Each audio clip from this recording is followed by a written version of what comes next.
I'm eternally grateful to PETA for creating awareness in my life in regards to animal rights. About 5 years ago, when I started going to red carpet events, I had a big premiere in New York City, and I, being a very LA girl, West Coast girl, had no idea how cold it was in New York late December. So I go to New York, it's a beautiful dress, and I realize that I'm freezing. So I had a couple designers send me some coat options. One of them was a beautiful, beautiful peach fur. I wore it, and I gave it back the next day, and a few weeks later I got this amazing letter from PETA just saying, we realize you wore, fur on the red carpet, and you're a young, up-and-coming star, and people are looking at, to you. I was so touched and moved by that letter because it was so elegant, and in no way were views being imposed on me. It was just about creating an awareness. I was like, oh God, I'll never wear it again. And I looked on the website and I thought, I started looking up on the website on my own, and little by little. And I happened to say in an interview that I would never wear fur again. I got this letter from PETA, and yeah, I'll never wear fur again, and it's terrible, la da da.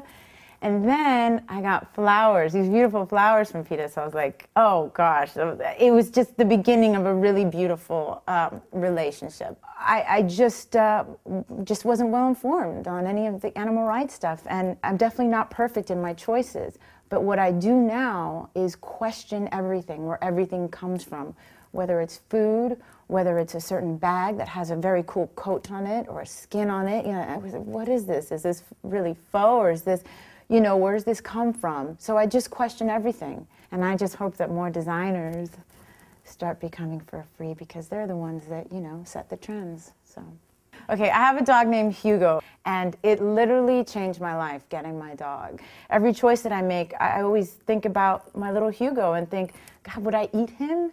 Would I cage him up and, would I skin him? No, of course not.